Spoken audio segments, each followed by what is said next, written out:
Magandang araw po sa inyong lahat at welcome po sa Men of Light. At ito pong ating episode ngayon ay para sa 30th Sunday in Ordinary Time, wherein we also celebrate Prison Awareness Sunday. At ang ating gospel ay napakaganda mula sa Ebanghelyo ayon kay San Marcos, Mark chapter 10 verses 46 to 52. At ito po ang kwento ni Bartimeo, no? Ang pagpapagaling kay Bartimeo. Kilalang-kilala natin si Bartimeo bilang isang taong bulag na nagsumikap, nanampalataya, at talagang lumapit kay Jesus. At nung pinagninilayan ko ito, naalala ko yung laro nating mga Pilipino, yung tinatawag nating pitik bulag. No? Nakapaglaro na po ba kayo ng pitik bulag? This game is a simple yet fun game wherein one player covers their eyes with their hands and the other player lightly flicks their forehead or at the back of their hands while asking them to guess the number of fingers being held up. Parang simple lang pero ang challenge ng laro na ito ay kahit na nakatakip ang iyong mga mata, sinusubukan mo pa ring makita kung ano yung nasa harapan mo, no? And this game also has a deep meaning, lalong-lalo na if we apply it in our lives. Sometimes, even when our eyes are open, we might still be blind to what is around us. We might miss what is obvious or fail to recognize what is important.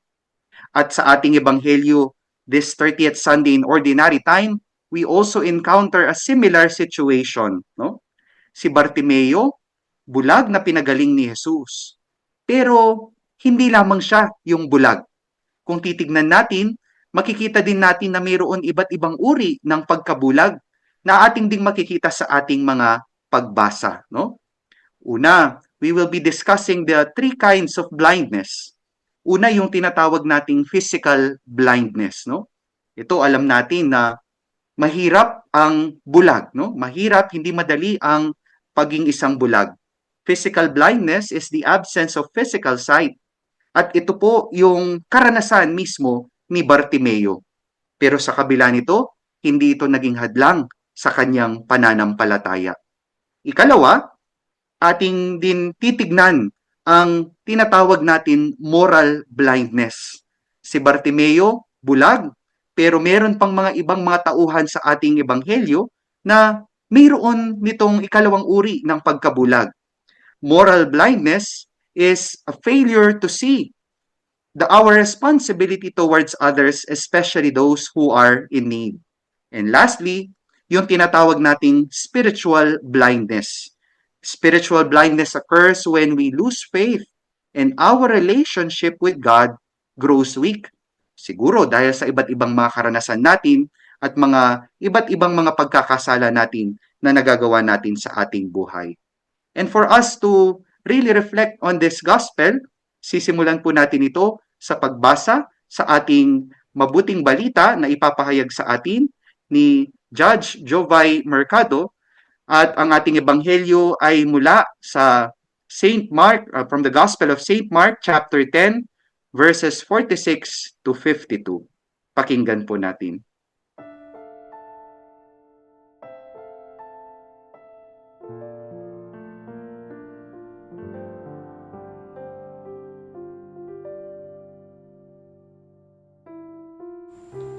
Pagbasa mula sa Ebanghelyo ayon kay San Marcos.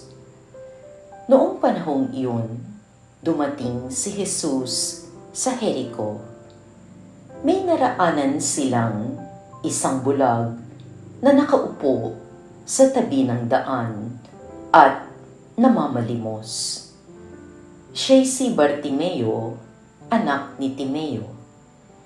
Nang marinig niyang naroon si Jesus na taga Nazaret, sumigaw siya ng ganito, Jesus, anak ni David, mahabag po kayo sa akin.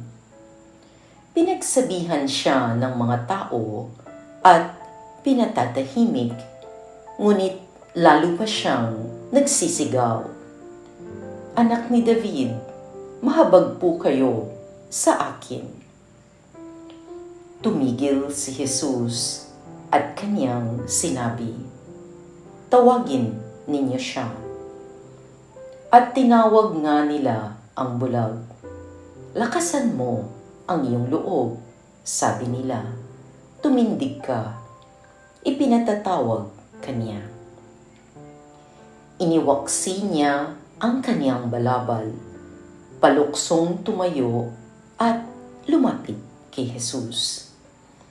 Ano ang ibig mong gawin ko sa iyo? Tanong ni Jesus. Sumagot ang bulag. Guro, ibig ko po sanang makakita. Sinabi ni Jesus, humayo ka, magaling ka na dahil sa iyong pananalig. Noon di nakakita siya at sumunod kay Jesus. Ang mabuting balita ng Panginoon.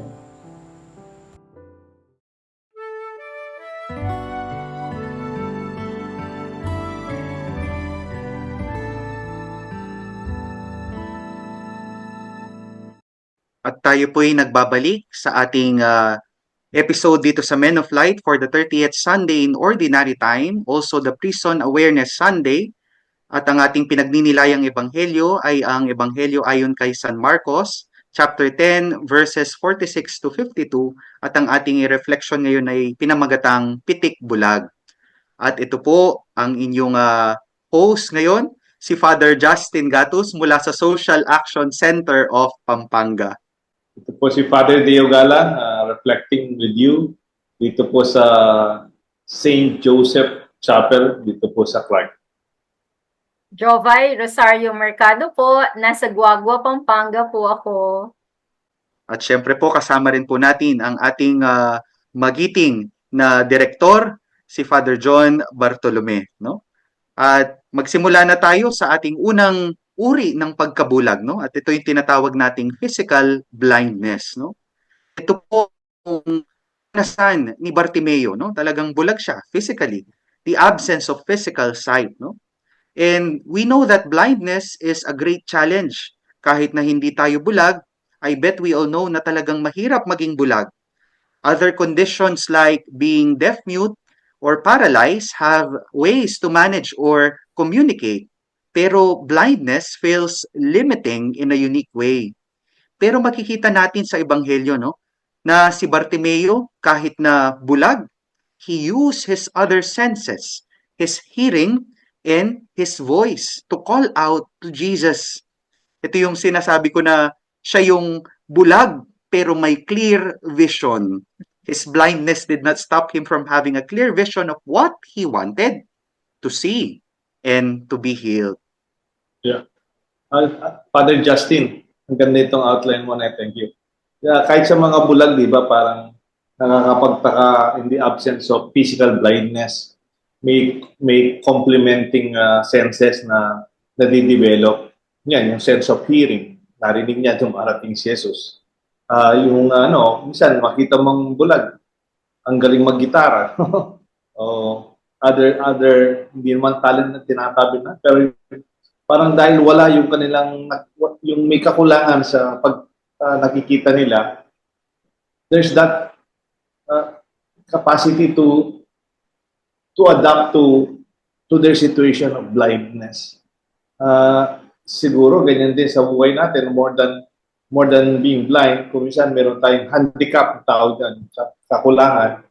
And maybe something from us also will be developed further to compensate, no, to what is lacking. Ganda. Ganda po yung nakita natin dyan.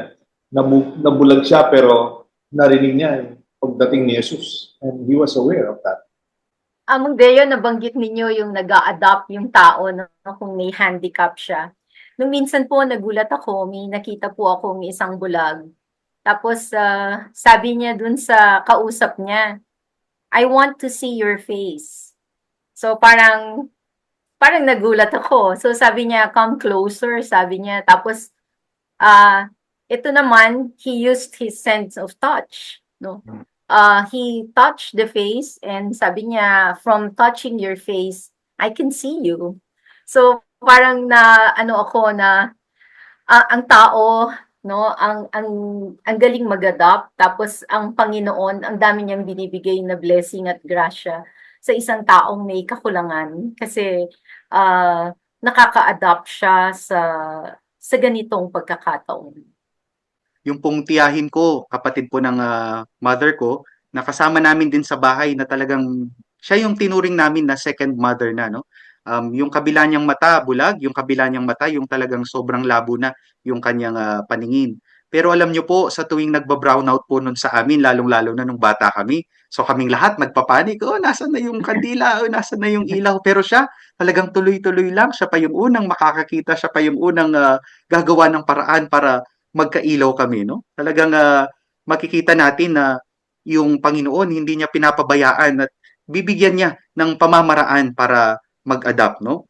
At yung minsan yung nakakalungkot din sa atin, kahit na meron tayong 20/20 vision or sometimes for us, no, we are aided by our eyeglasses, pero we fail to see clearly because we are blinded by, yun na nga, sabi ni Among Deo, yung mga handicap natin sa buhay, no? Probably hindi po physical blindness, but our concerns, our worries, and other distractions that make us lose focus on what truly matters. Ano po? Yung word na vision na sinasabi ni Father Justin kanina. Pwede kang bulag eh, pero meron kang sense of vision. Pwede kang hindi bulag, wala ka namang sense of vision. Yung para wala kang nakikita more than what is the physical and the obvious. Kung minsan, may distinction dyan eh. Yung pagtingin is what we see with your naked eye. Pagtingin, marumi sa baryo, marumi sa parokya, marumi sa... Pero yung pananaw is the vision. Someday, nangangarap ako, lilinis din yan. Maayos din yan. It will be better. That paningin is beyond the pananaw, beyond the immediate. And many people may see beyond more than the physical sight. Even sabi nga, di baling bulag, mayroon lang sanang pananaw sa buhay na maganda, na may pag-asa, their sense of vision. Galing. Ah, Judge. Kanina po na-share ni Among Justin na minsan kahit hindi ka bulag, pero hindi ka nakakakita ng maayos kasi may limitations ka, meron kang weaknesses. Ako naman naiisip ko kung minsan yung mga prejudices mo, yung bias mo, prevents you from seeing what should be seen. Kung minsan po, yun, pag nasa korte kami dati, yun ang medyo concern ko eh. Kasi ang tinetestify ba nung tao, yun talagang nakita niya o na-interpret na niya yung nakita niya at ang kanyang account or narration is colored by his or her own prejudices, no? Kaya yun ang medyo kung minsan kadalasang nangyayari kasi no two persons see things the same thing in the same way. Ang ganda po, Judge, no, nung nasabi nyo. And yun na nga, very timely because today, this Sunday, itong 30th Sunday, we are celebrating Prison Awareness Sunday, no? Kasi nga, yung prison, minsan nakala natin, naku, patapon yan ng lipunan, naku, yan, masasamang tao yan. Pero hindi eh. Parang nung pong first time kong pumunta sa prison na ministry, nag-apostolate doon, para bang na-realize ko, ay, itong mga to nagkasala, nagkamali, pero nahuli lang. Ako ilang beses ba akong nagkasala, nag-commit ng iba't ibang mga para bang paglabag sa batas, pero hindi lang ako nahuli, no? Pero in a sense, napakagandang unang punto to summarize itong cure for our physical blindness is focus, no? Para bang focus on your vision, focus on the goodness God has given you, and itong mga bagay na ito, sa kabila ng mga limitations natin, sa kabila ng mga handicaps natin, talagang makakatulong sa atin, sa ating pagpapatuloy sa pagsunod kay Kristo, no? In our own lives, even when we face deficiencies, difficulties, or weakness, we should focus on our God-given strengths and our ability to trust in His help.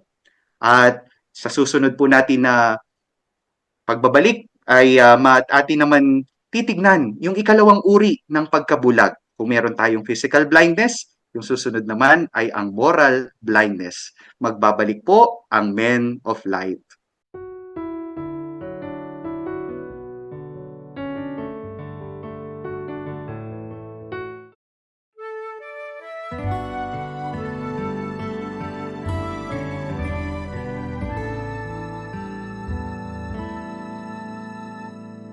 At tayo po'y nagbabalik sa Men of Light para sa 30th Sunday in Ordinary Time, also the Prison Awareness Sunday.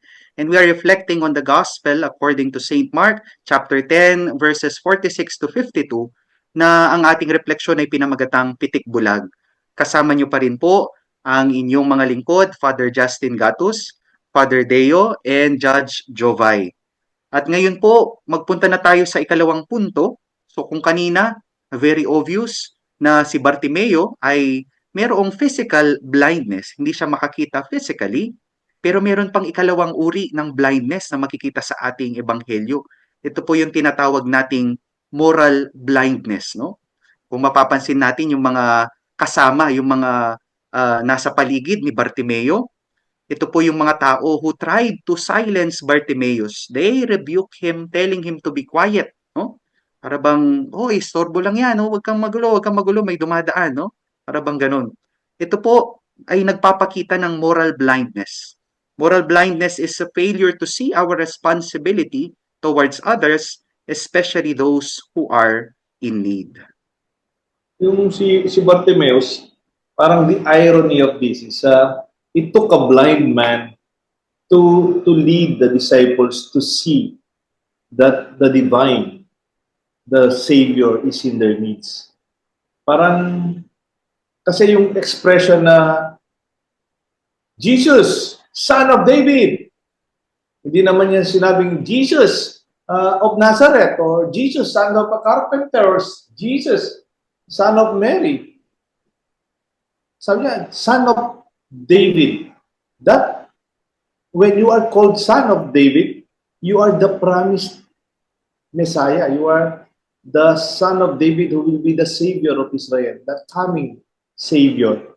Kaya nga yung manifestation of faith, no? Parang kahit bulag siya, he expressed faith. Siya yung tumawag pansin sa mga disciples na ang kasama ninyo, yan ang tagapagligtas. Maybe they were just with Jesus. He's a miracle man. Siguro marunong mag-preach ito, nakakatulong to sa mga mahirap, may sakit, Pero maybe they don't even have an idea that they are with the divine.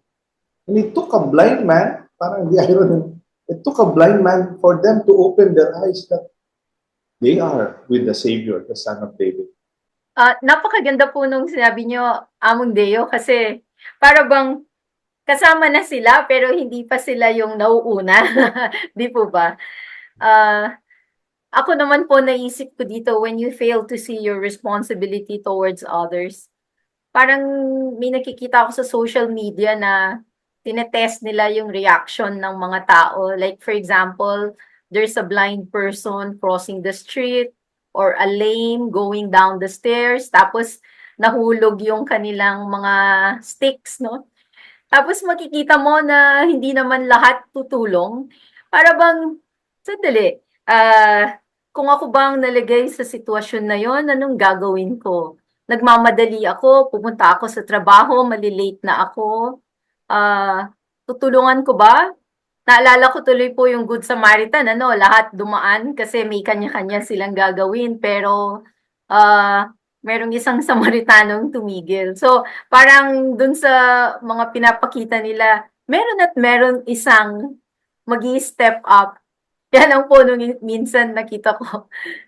Merong isang parang blind siya na nakikita nila, no? May walking stick siya. Tapos, bigla ba naman po bang siyang nag-tumbling? Tumalon siya, tapos nag-tumbling siya. Tapos nung yung babaeng pasalubong sa kanya, yung nag-jump siya para tulungan siya. Tapos bigla na lang naglakad at nag-tumbling yung ngayon. Yun nga. Alam mo ginawa niya, kinuha niya yung walking stick niya, hinampas siya. It went too far. Gusto ko po, Judge, yung nabanggit ninyo, no? Yung talagang napakahalaga din nung action ni Jesus na talagang siya huminto, no? Jesus stopped. Para bang meron akong nabasang komentary, sinabi niya, hindi ito lalagay ni Saint Mark dito sa ebanghelyo kung hindi mahalaga, no? Para bang minsan nabubulagan tayo sa sobrang bilis na ng mundo, no? Ito rin yung warning ni Pope Francis, I think, mga kamakailan lamang na also for us priests na bang para bang minsan we are becoming prisoners of our schedule. Oh, may schedule. Oh, may gustong magkumpisal, may gustong magpa-bless, pero hindi, may schedule ako, no? Guilty your honor, no? Minsan minsan ganyan po yung nangyayari. Pero yun na nga eh. Pagka nabubulagan ka na sa sarili mong yung mga pansarili mo lang na pangangailangan, minsan hindi mo napapansin that your words and actions might also discourage or bring hopelessness, no, to others. Nabubulagan ka na, tapos nambubulag ka pa ng iba. Minsan, Father Justin, sa sinasabi mo, mayroon akong bisitang mga young people from Spain, from Barcelona, sa Saco. Yung mga during August, yung summer sa Europe, they go to our partners. Partner natin yung SETEM, Servicio Tertium. Dinala ko sila sa Angeles. Actually, dinala ko kasi kakain lang kami sa restaurant. Ako kasi concern ko talagang kakain sa restaurant. Ako yung host eh. Yung reservation, yung mga upuan. Pumasok na ako sa restaurant. Tapos sabi, Father, did you not notice the young girl who was begging at the front of the restaurant with a baby, with a young girl, maybe sister niya? So, I'm sorry, I did not notice. Sabi ko, parang ako, nag-guilty ako hanggang ngayon. Parang tayong mga Pilipino usually, we already see poverty as part of the landscape of our social life. Parang talaga namang may nagpapalangos dyan sa may kanto, may mga kumakatok na naghihingi ng pagkain, and we just take it for granted. We see it, but we do not take notice of it. And Jesus took notice of it. He stopped. He said, call him. Call him. Si Jesus then, medyo lumagpas eh. But when he heard the call, he stopped and he did not see. But he took notice. Iba kasi yun eh. Iba yung nakita mo, pero hindi mo pinansin. Yeah. And I think Jesus is reminding us, like there is something wrong in our society. Parang nakikita na lang natin, pero okay lang yun. Sanay na tayo. Dito lang sa Clark, huwag sanang magalit yung mga nasa Clark. Nasa simbahan ako dito, pero the contrast of wealth, mga malalaking hotel, mga malalaking restaurants, mga malalaking casino, tapos ang daming mga batang nagbebenta ng mga prutas, mga kamote.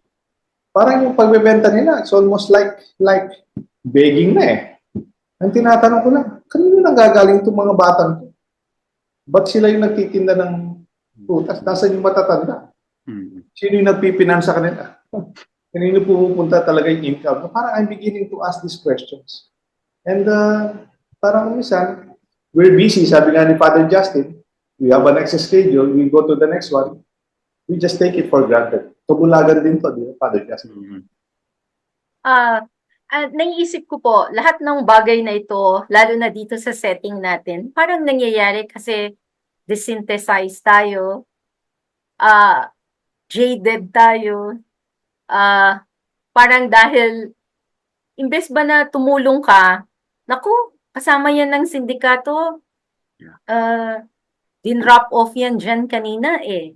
So, minsan, kahit yung legitimate na nangangailangan ng tulong, meron kang konting prejudice at nabubulag ka dun sa dapat mong gagawin. Kasi, ang dami ng mga ibang pangyayaring yung judgment mo naka-cloud at nawawala ka dun sa dapat mo talagang gagawin, no? At kung minsan talagang nakaka-guilty, bigyan ko ba siya o hindi? Kasi kasama ba siya ng sindikato o hindi? So parang ang pinag-uusapan nga naming mag-asawa, sabi basta bibigyan na lang natin, hindi na tayo ang mali nun. Parang ganun po ba? Di po ba, Among Justin? Yung pong naalala ko dito si Bishop Dong din, no? Pagka kunwari daw bumisita ka sa isang establishment, no? Sa isang restaurant, fast food, sasabihin mo dun sa guard, oh, ay, hello po, good morning ma'am, good morning sir. Tapos pagka ikaw, natural na natin sasabihin, kumusta ka, no? Parang sinabi niya nun sa amin one time, ikaw ba handa ka kung sasabihin niyang, ay, gusto niyo po bang malaman talaga kung kumusta ako? Maupo po muna tayo, mamaya ka namang order, kausapin muna kita. Sabi niya gano'n, no? Para bang siguro to summarize this, yung remedy na pwedeng remedy for moral blindness, kung kanina yung una is focus, ito naman yung feeling, no?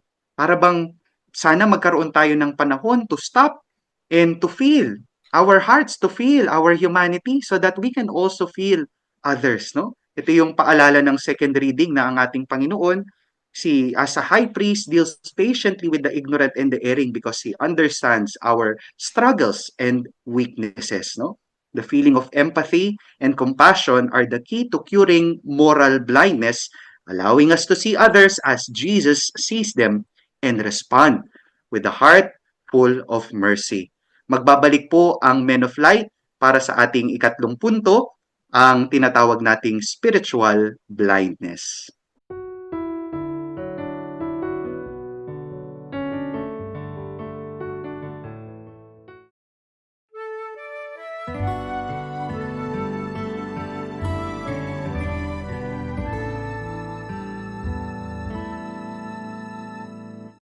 At tayo po'y nagbabalik sa ating 30th Sunday in Ordinary Time reflection na pinamagatang Pitik Bulag. We are reflecting on the Gospel according to St. Mark, chapter 10, verses 46 to 52. At natapos na tayo dun sa dalawang uri ng pagkabulag na ating maababanaagan sa ating ebanghelyo, no? Yung una, yung physical blindness, ikalawa, yung moral blindness, and lastly, itong tinatawag nating spiritual blindness, no? Ito kahit na hindi masyadong obvious ito sa gospel, pero ito nararanasan natin ito minsan, no? Walang excuse kahit na minsan, palagay ko, kami ring mga pare, nararanasan ito. Spiritual blindness occurs when we lose faith and our relationship with God grows weak, no? Para bang si kay Bartimeo, hindi mo makikita to eh, who had the strong faith in Jesus' power to heal, no? Pero tayo, oftentimes, we doubt or we fail to recognize God's presence and action in our lives. Father, parang ganda nitong third part, parang the spiritual blindness, which is maybe the more focus of the Sunday worship natin sa pananampalataya. Kasi pwede yung kabaligtaran ng pananampalataya duda, yung pagdududa, yung doubt. In spite of the fact that his disciples were with him. Di ba merong gospel pericope when Jesus was already ascending into heaven. They worship but they doubted. Parang may pagdududa pa rin. Parang paalis na si Jesus. May pagdududa pa, no? Pero if you see in Bartimaeus, he was shouting at the top of his voice, "Son of David, have pity on me." He was not even asking to see immediately. But he was asking for forgiveness. Maybe that expression of faith that is very strong. Sumisigaw siya, di ba? Minsan, di ba tayo, nagsisimba tayo pero hindi man tayo sumasagot sa misa. The Lord be with you. I believe in God. Parang we do not even shout, we don't express our faith enough to show that we are so convinced with what we really believe. And I think this is really very challenging para sa atin. It takes a blind man for us to believe, to see Jesus. Ang ganda po ng sinasabi niyo, Father Deo, kasi kung minsan naririnig niyo yung ibang taong may mga problema sa buhay, no? Nagrereklamo sila. Yun ang unang-una, nagrereklamo sila, pinabayaan na kami ng Panginoon. Parang sandali, stop muna sa pagrereklamo. 'Di ba, gumising ka kaninang umaga, buhay ka ngayon at nagrereklamo ka. Saan ba galing ang grasyang 'yan? So siguro huwag mo munang sisihin ang Panginoon at tingnan mo muna ang mga pangyayari bago mo sabihin pinabayaan ka ng Panginoon. Ikaw ba? Anong ginawa mo? 'Di po ba? Parang sabi niyo nga po, pay attention to God. How can you pay attention to Him if you are putting blinders in front of you? By complaining, you're putting blinders because you cannot see clearly. Di po ba, Among Justin? Gusto ko pong i-summarize yung mga dalawang punto ninyo na maganda. Ito talaga yung pinakapunto nga, sabi ni Among Deo kanina, no? Yung sagot or yung remedy natin dito sa spiritual blindness, walang iba kundi ang third F, ang tinatawag nating faith, no? Pananampalataya. Nabanggit ni Judge Jovay kanina, yung naalala ko yung libro ni Father William Barry na Paying Attention to God, wherein he reflected on this gospel. Para bang sinabi niya talagang ito yung sign of faith ni Bartimeo, no? Yung kaninang pinag-usapan din natin ni Among Deo, Judge Jovay, yung tumalon siya, no? Nung pinatawag siya ng Diyos, tumalon siya at iniwan niya itong kanyang mat, ito yung walking stick niya, no? Para bang tumalon siya as a sign of faith, na para bang ito yung sinasabi na leap of faith, surrendering to the future. Sabi ni Father William Barry, hindi man siya sigurado kung mapapagaling siya ng Jesus na ito, no? Para bang he reflected using the Ignatian contemplation. Pero sabi niya, okay, kung hindi ako mapapagaling, pero hindi, at least ginawa ko yung part ko, nananalig ako. Kahit na hindi ako mapagaling sa aking blindness, but I can be blind Bartimaeus the poet. I can be blind Bartimaeus the loving husband, or I can be blind Bartimaeus the follower of Jesus. Father Justin, Judge Jovay, meron isang song. Sabi nung song, isn't she lovely? Isn't she wonderful? Isn't she precious? Less than 1 minute old. Ano sasabi ko? Kumakanta siya. Ang ganda-ganda niya. Oh, ganda-ganda niya. She's so lovely. She's so beautiful. Alam mo sino kumakanta nito? Sino? Si Stevie Wonder. Bulag ito kumakanta. At siya yung mulat ng song. Pero kinakanta niya, itong anak niya, napakaganda. At ang anak niya, she's so pretty, so lovely, so wonderful. Galing. Mabulag siya. Maybe singing from his heart. He must be singing the song of love that made that baby her precious one. It takes a loving heart, a faithful heart, to see what is beautiful, isn't it? Isn't she lovely? And ako talaga masaya ako dito sa reflection natin, Father Justin. Thank you very much. Isn't it lovely? Ang ganda po, no, Among Deo? Ang ganda po. Kasi kuminsan, ang dami nating, dahil siguro yung pinag-usapan natin kanina, dahil ang daming distracted tayo sa dami ng mga bagay na nasa paligid natin, that we cannot see the beauty of everything, the beauty of a song as lovely as that. Diba? A beautiful song written and sang by Stevie Wonder, who is blind, but you can see that he can see clearly. Ito po yung siguro yung pinaka-meat, no, ng faith. Makikita din natin doon sa latter part or last sentence ng gospel, no. Narinig natin na gumaling siya, sabi ni Jesus, go on your way, your faith has saved you.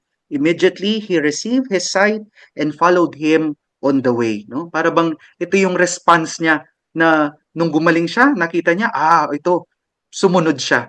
Itong faith na may katumbas na action. Pero mahirap kung nabubulagan pa rin tayo ng napakaraming bagay. Pero sa pamamagitan ng pananampalataya is believing what you do not see yet. Faith allows us to see beyond our struggles and believe in God's promise to lead us to healing and transformation. At magbabalik po ang Men of Light para sa ating mga Facebook greetings, sa ating summary and konting assignment, and likewise for our prayer. So wag niyo po kaming iiwan. So baybayan niyo po muli ang Men of Light. Magbabalik po kami.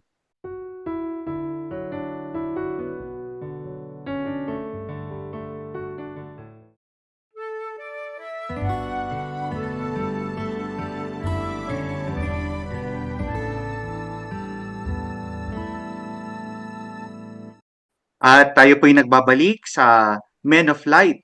Thank you for being with us on this last part of our episode entitled Pitik Bulag, our reflection for the 30th Sunday in Ordinary Time, also the Prison Awareness Sunday, no?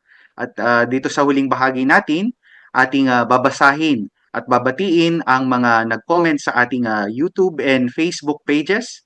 And likewise, we'll also greet our friends, our benefactors, sa mga kasamahan natin na nagdiriwang ng kanilang kaarawan ngayong linggong ito.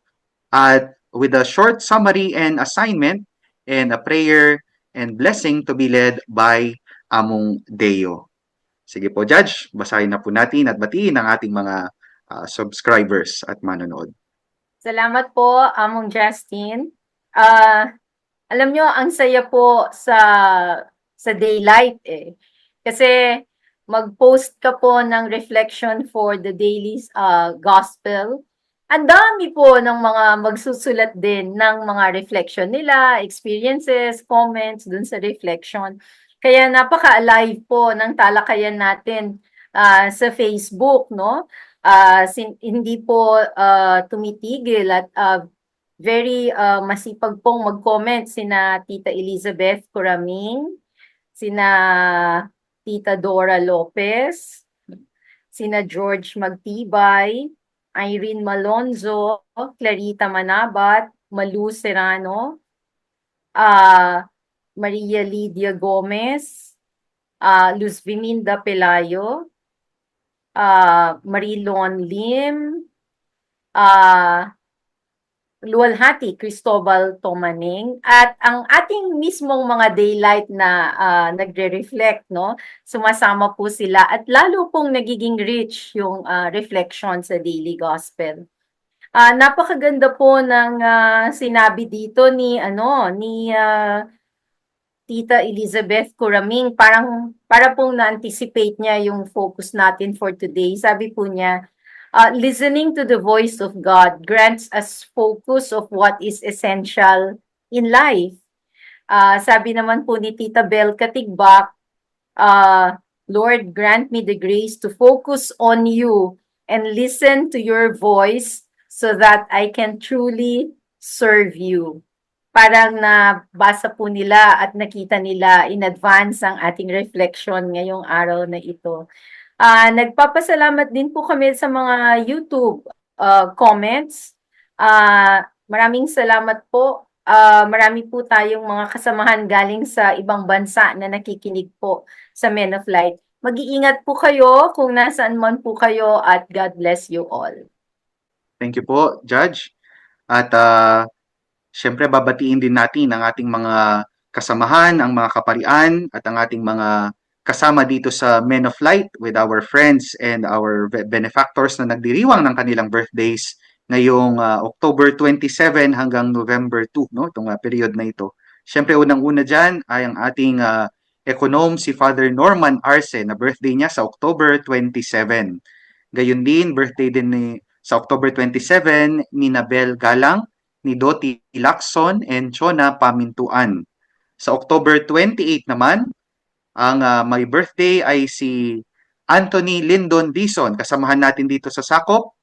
At sa October 29, si Monsignor Eugenio Reyes. Monsignor Jean, maya pa oras po.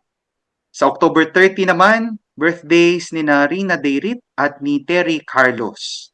At October 31, bisperas ng All Saints Day, birthday ng pinakamamahal na ina ni Among Deo, si Imang Sila Galang. Happy birthday po! Happy birthday, Ima! At ito, isa rin daw po ito sa ating mga masugid na taga-subaybay, si Justice Pamela Ann Maxino, no? Happy birthday Happy din po, birthday, October 31. At kasama rin po doon si Kenneth Kuwa at si Dan Pamintuan, no? So sa inyo pong lahat, happy birthday po, no? And for our summary and assignment, pitik bulag, no? Tayong lahat, meron tayong kanya-kanyang mga pagkabulag. And in this episode, we are reminded of the different forms of blindness. It's either physical, moral, or spiritual, that itong lahat can obscure our vision of God and prevent us from seeing the needs of others as well. No? Si Bartimeo, nakita natin that though physically blind, he had a clear vision of his need and his desire for healing and his unwavering faith in Jesus. Itong episode na ito, ang gospel na ito, we are challenged to examine our blind spot sa ating sariling mga buhay. Whether be our handicaps, our limitations, the distractions around us, or our selfishness, or even doubts. And to respond with our focus, feeling, and faith. No? Si Jesus siguro ngayon, tinatanong niya, or everyday, Jesus asks us, what do you want me to do for you?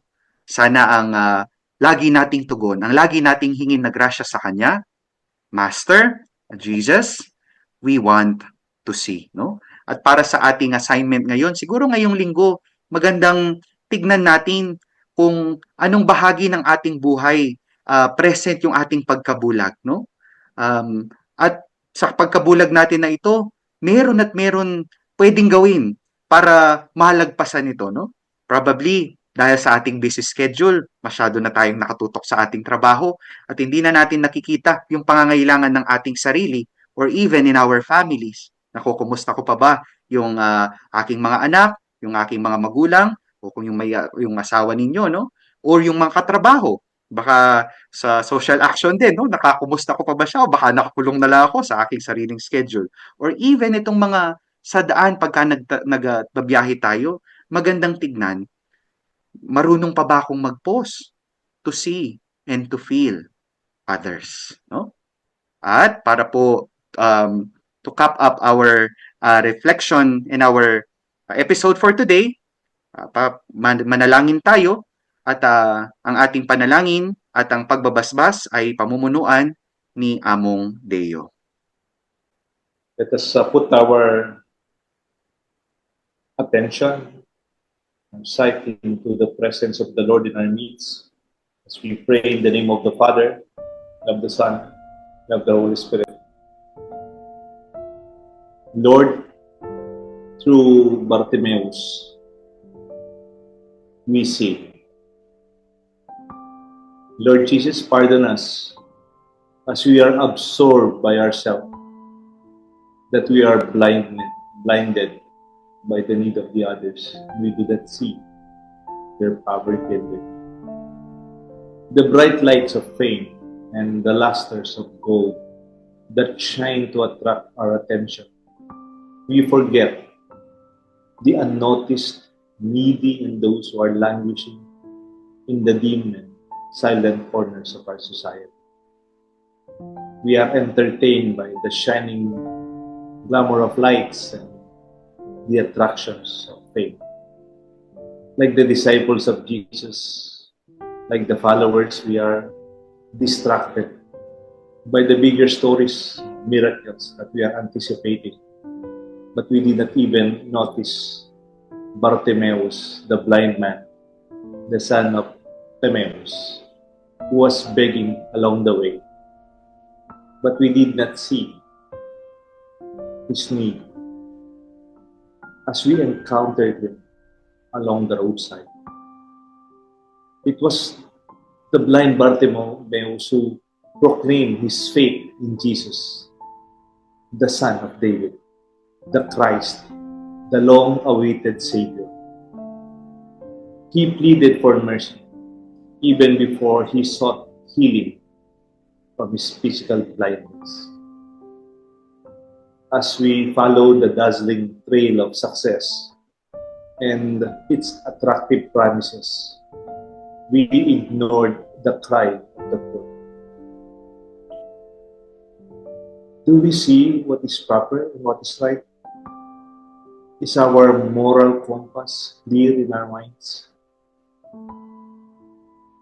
Or we are accustomed to live with what is wrong and to accept that nothing can be done to correct this injustice, the abuses of the powerful.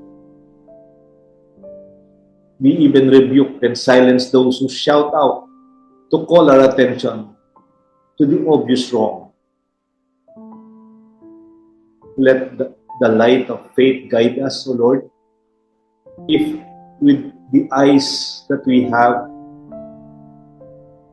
may we also have the eyes of faith. Let our hearts show us the way.